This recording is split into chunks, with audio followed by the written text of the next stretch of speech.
Police came across an abandoned Jeep in the woods, and what they found inside was disturbing. It was a quiet afternoon. Officer Mark Walker was doing his usual patrol. He drove slowly along the narrow road that passed near Greenwood Forest. The trees on both sides looked calm. The wind barely moved the leaves. Mark had done this route many times. It was always the same. Nothing unusual ever happened here. But this time, something caught his eye. On the side of the road, just before the forest line, there was an old Jeep. It looked out of place. It wasn't parked properly. The front wheels were turned slightly, as if someone had stopped in a rush. The tires were flat. Dust covered the windows. One of the side mirrors was broken. The Jeep looked like it had been there for days, maybe longer. Mark slowed down and stopped his patrol car. He stepped out and walked over to the Jeep. The door was unlocked. That was strange. Most people lock their vehicles, even in quiet towns like Ashfield. He looked inside. The seats were messy. There were old food wrappers on the floor and empty bottles rolling under the seat. A faded jacket was thrown over the backrest. Nothing seemed dangerous, but something didn't feel right. He looked at the dashboard. A folded map was stuck between the front seats. Mark pulled it out. The paper was worn and had several markings on it. Red circles around some areas, one of them near Greenwood Forest. There were arrows and notes scribbled on the sides, but they were hard to read. Most of the writing had faded or smudged. It looked like someone had planned something here. But what? Mark checked the glove box. There were more wrappers, an empty lighter, and a pen with dried ink. No ID, no registration papers, no signs of who owned the vehicle. That was another strange thing. Most abandoned vehicles had some clue about the owner. This one had none. He walked around to the back of the Jeep. The trunk was shut but unlocked. Inside were some tools, a few pieces of rope, and an old flashlight with no batteries. Nothing dangerous, but it added to the mystery. Why would someone leave this here and not come back? He returned to the driver's side and looked again. That's when he noticed something tucked between the seat and the center console. It was a small envelope, yellow and slightly bent. The paper looked old, and there was no name on the front. He opened it carefully. Inside was a single photo. It showed a woman in her late 20s. She had short hair and wore a white shirt. The photo seemed like it was taken in a hurry. Her face was clear, but her eyes had been scratched out with red ink. Not drawn over, scratched. Deep marks where her eyes had been. And just below her face, in the same red ink, someone had written 7 words. Don't let them find you. Mark felt a chill. The photo didn't explain anything. It only made things worse. He stared at the message again. The words didn't say who they were, or who was being warned. The red ink had dried long ago, but still looked fresh somehow. He stood by the Jeep for a while, holding the photo. The forest around him was quiet. Too quiet. He looked around. Nothing moved. No animals. No people.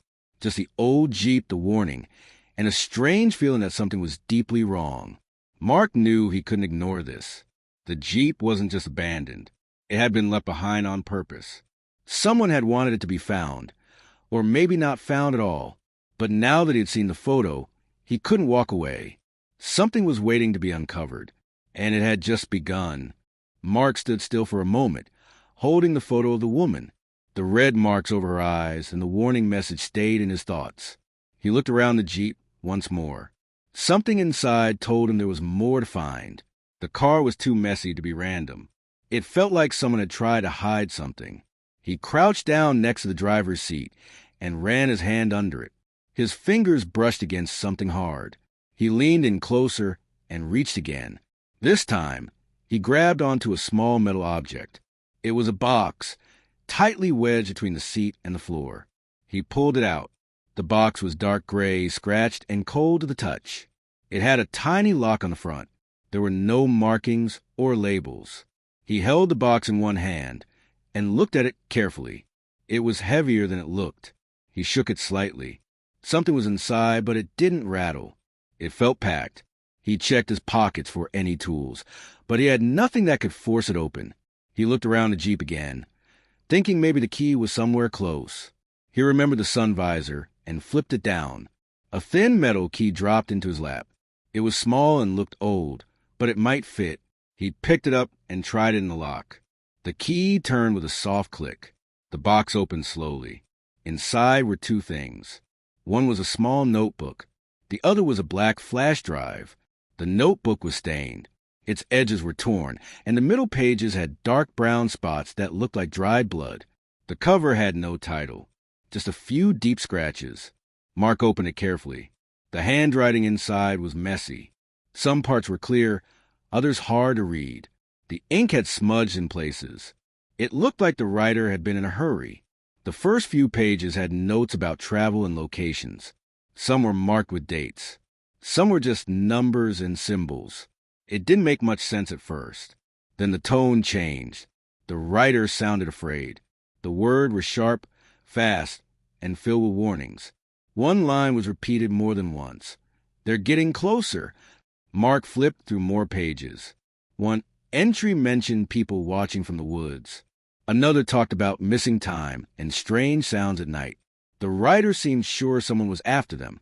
They wrote about hiding, moving constantly, and leaving signs behind for someone to follow. He placed the notebook back into the box and picked up the flash drive. It was plain, with no labels. There was a small dent on one side, but it looked like it still worked. He turned it over in his hand. There was no way to know what was inside, but given what he had just read, he knew it wasn't something simple. The drive had no writing on it, no stickers, nothing to identify who it belonged to. It was just a black piece of plastic and metal, but it had been locked away in the same box as the bloody journal, and that meant it was important. Mark felt the weight of the items. These weren't just forgotten objects in an old car. Someone had hidden them on purpose. They wanted this box to be hard to find. They wanted to protect whatever was inside. Or maybe they wanted to warn whoever found it. He looked back at the Jeep. The empty bottles, the map, the scratches on the photo, none of it felt random anymore. Everything pointed to something bigger. But for now, all he had was a locked flash drive, a journal full of panic, and a growing sense that this was far from over. The metal box, once hidden under a dusty seat, had opened a door to something unknown, and Mark had stepped through it. Mark sat at his desk with the journal open in front of him. He had already gone through the first pages, but now he took his time, reading everything slowly. The writing was hard to follow. It jumped between thoughts. Sentences were broken. Words were underlined and circled. It wasn't a clean story. It was a cry for help. Some part of the journal looked like a travel log. Places were listed with dates. Small towns, forests, and back roads were all mentioned, but there was no clear reason for these movements. At first, it looked like the writer was just wandering. Then Mark noticed patterns. The places were always remote. The dates never followed a clear order. It was as if someone had been moving quickly, never staying in one spot for too long. As he read further, the tone of the journal changed.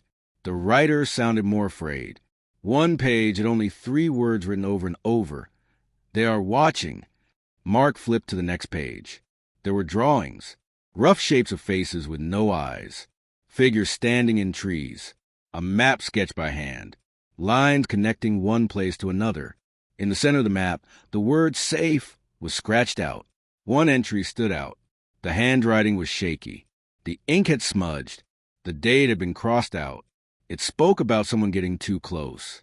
It said something had been hidden and that others were trying to keep it buried. There was a warning at the bottom of the page. It said not to trust anyone in uniform. Mark leaned back in his chair. He thought about what he had seen at the Jeep.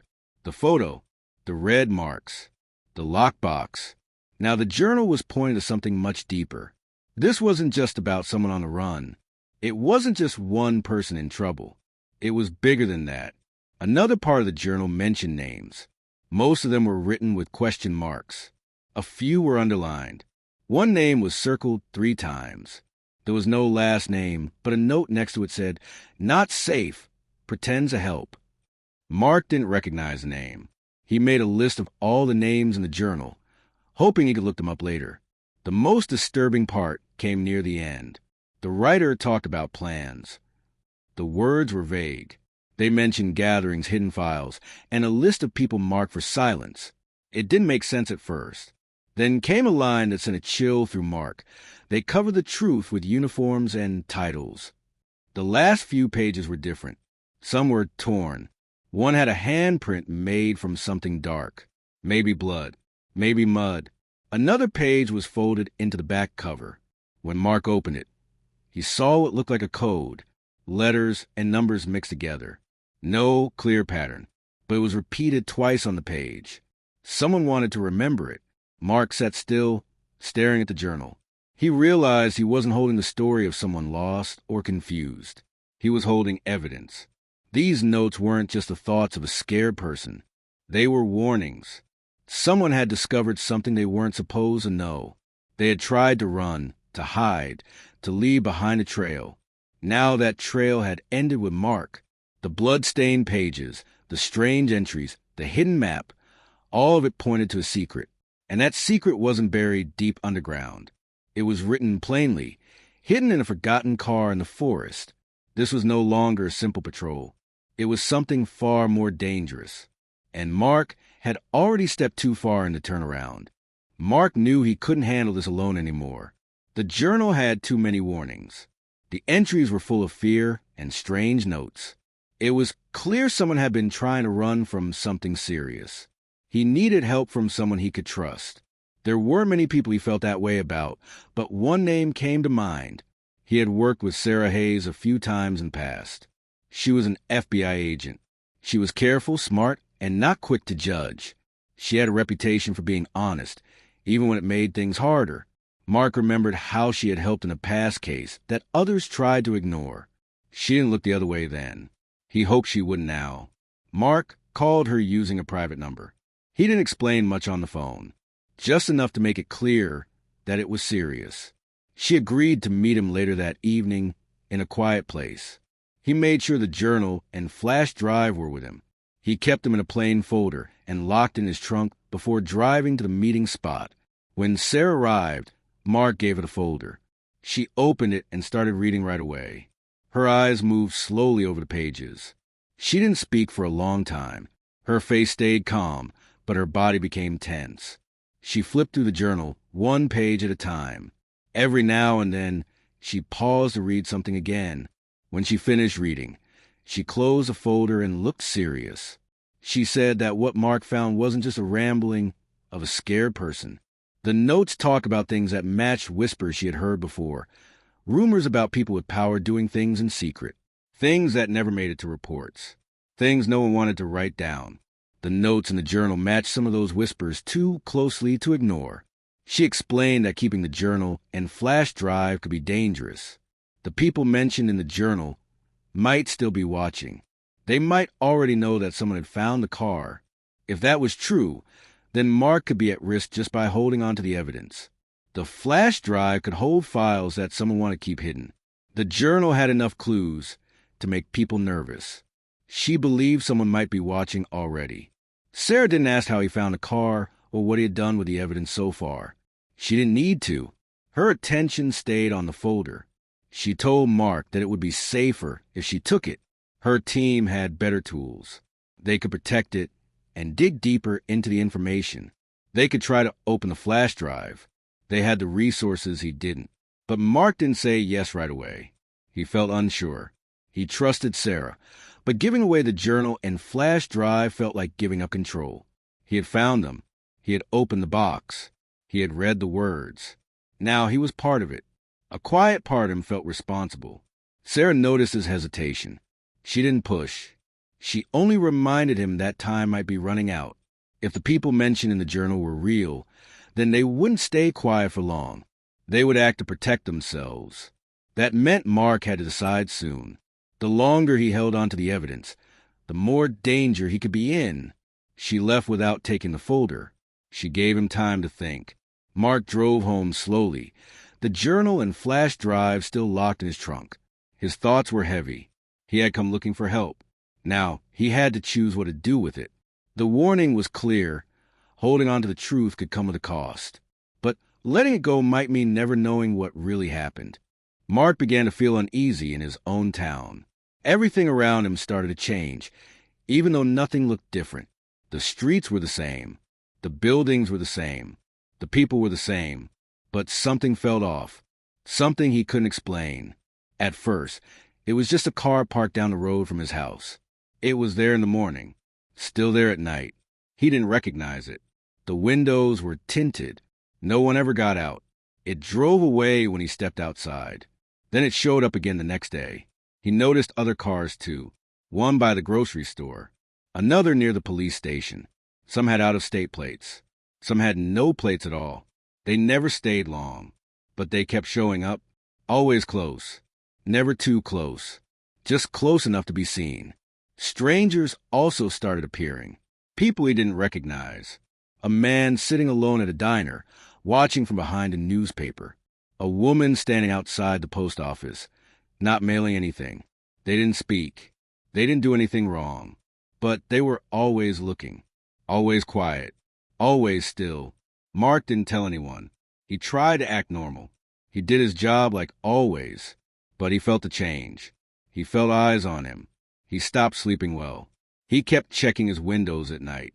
He started locking his door twice. Then 3 times.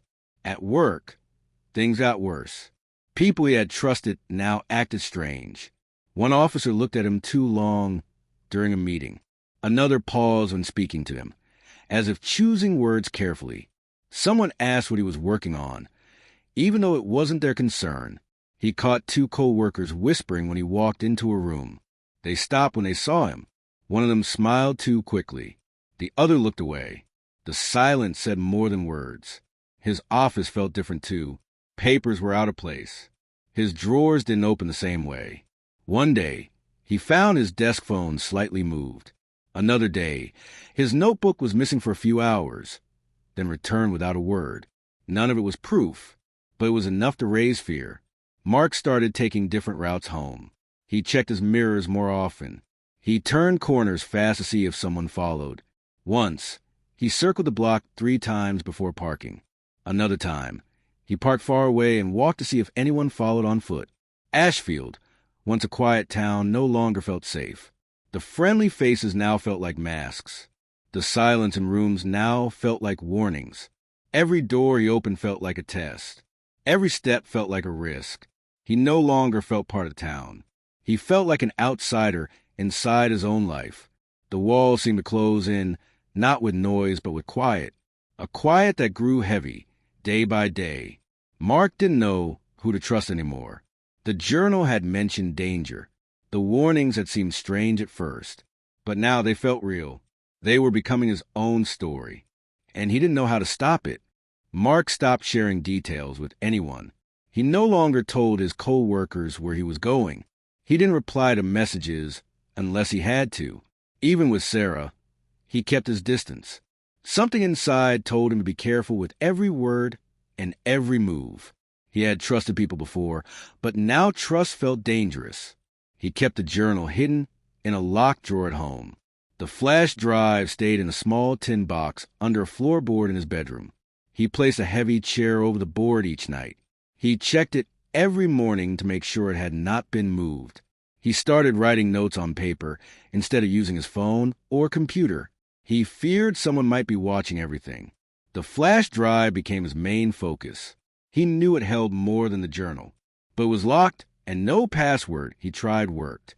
He used an old laptop with no internet connection. He didn't want to risk someone tracking him through it. He searched for software that could open protected files.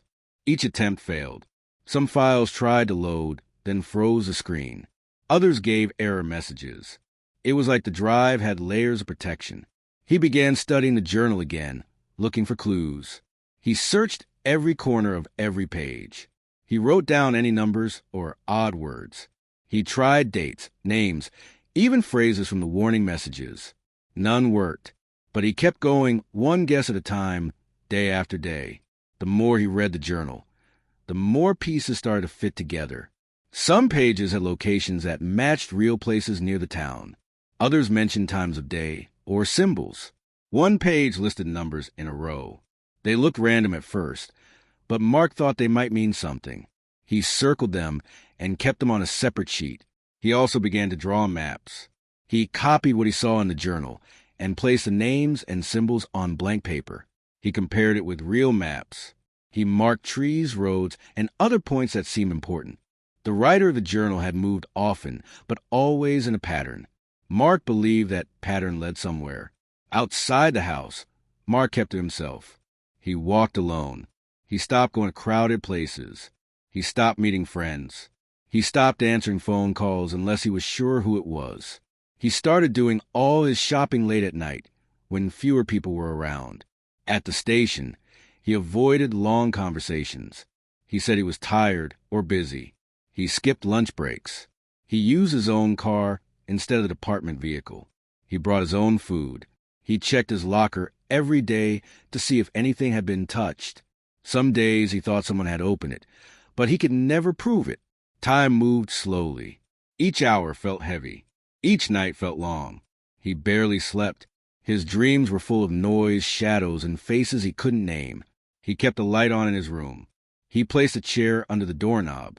He worked through the journal again and again, hoping something would click. He believed the password had to be there. Somewhere in the lines of fear and confusion, the writer had left it behind. Mark had to find it. It was the only way forward. He no longer felt part of town. He no longer felt part of anything. He had built a wall around himself, not with bricks, but with silence. Each step he took was careful. Each breath was slower than the one before. He knew that once he found what he was looking for, nothing would ever be the same again. But he couldn't stop. Not now. Mark no longer lived like he used to. His days of quiet patrols and peaceful routines were gone. The town he once trusted now felt like a maze of silent threats and hidden dangers. Every step he took felt heavy. Every face he passed made him wonder what they knew. He had crossed a line without realizing it, and now he couldn't go back. He no longer thought about comfort or safety. He thought only about what needed to be done. He kept the journal close and the flash drive hidden. His old fears had turned into steady resolve. He knew the truth was dangerous, but he also knew it was important, too important to walk away from. The longer he studied the journal, the clearer it became. The writer had tried to leave behind clues, not just warnings, but pieces of something larger. Mark had put those pieces together slowly. He used maps, notes, and guesses. He made connections. Some were uncertain, but others felt solid. He started to see the outlines of a plan someone had tried to stop. He remembered the first day he found the Jeep. Back then, he had only seen an old car with flat tires. He didn't expect it to lead him here. Now he was part of something he hadn't asked for, but he accepted it.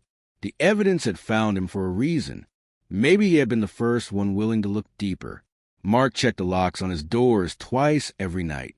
He made sure his phone stayed off when he worked on anything related to the journal. He avoided his usual spots.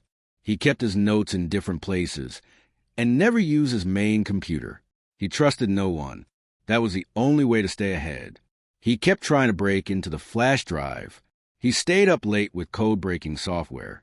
He wrote down each failed attempt and marked it off. He knew he was close. The journal had given him enough clues. He just needed time and focus. He thought about warning others, but stopped himself. He didn't know who to trust. Even the people he had once worked with felt different now. Some smiled too much. Some avoided him. Some said too little. Every reaction made him think twice. So he stayed silent. Silence felt safer. His body felt the toll. He didn't eat much. He didn't sleep well. He avoided mirrors. He didn't want to see how much he had changed.